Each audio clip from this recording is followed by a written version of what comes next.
Good evening and welcome to 365 Days of Amazing Stories with Theo Mayer. We're on day 307, and I'm continuing the story of Jullanar of the Sea from 1001 Arabian Nights. Now, you might remember that, King Badir had fled and been turned into a bird by the princess Jahara. And when Sa'i vanquished Al-Shamadal, the king, his first concern was for Badir. And he sent messengers to his mother's kingdom to find out what had happened to Badir. And the messengers came back and said that, they didn't know where he was at all. And he was not in the kingdom.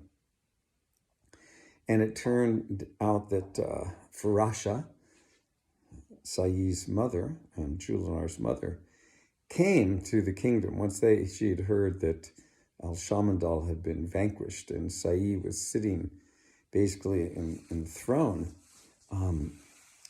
She came to visit him.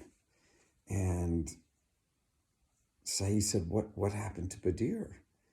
She said, well, when he heard all this commotion was going on, he fled.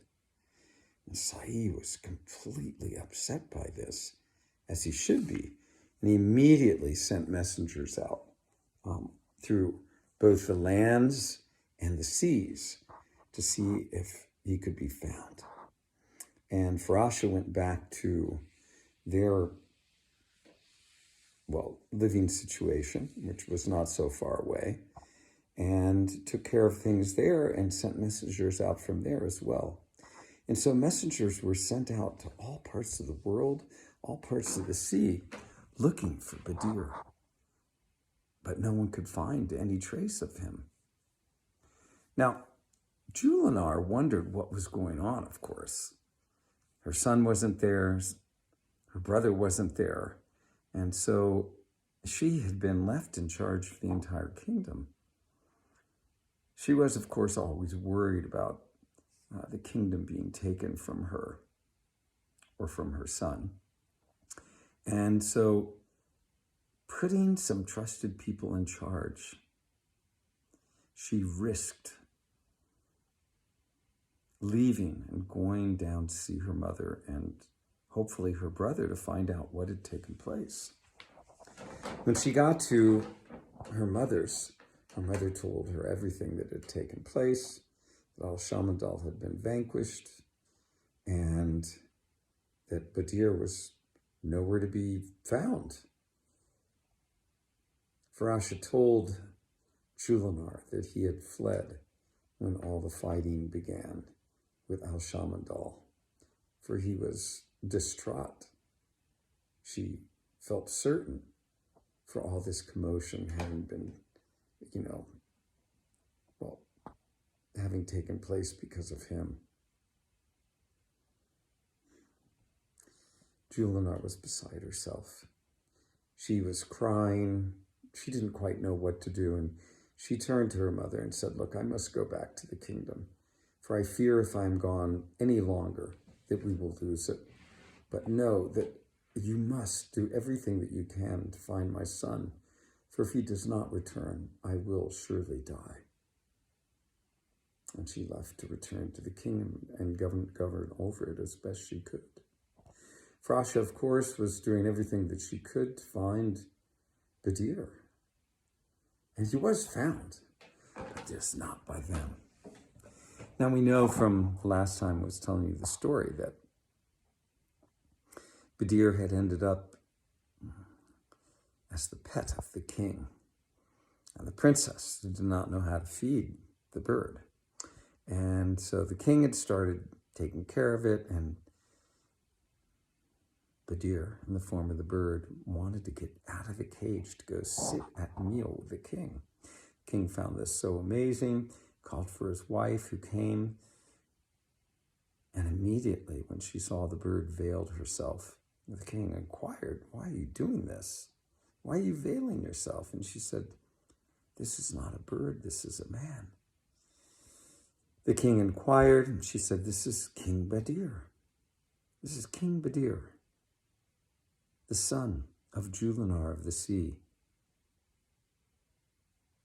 Grandmother is Farasha, and his uncle is Sahi.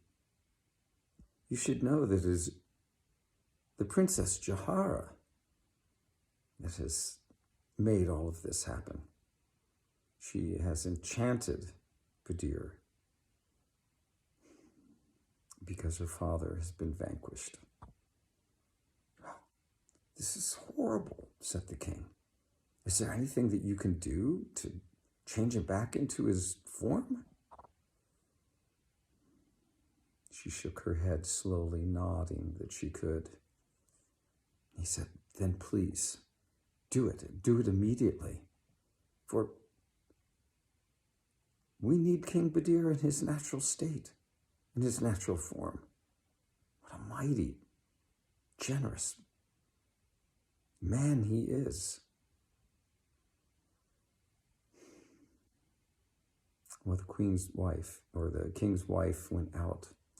For a moment, she went to her own chambers, came back with a bowl that had many, many different inscriptions on it. It was like a brass bowl, but it had been plated with gold and silver in such a way that it was just beautiful. The signs that were on it, the king could not understand or read. And this bowl she had filled with water.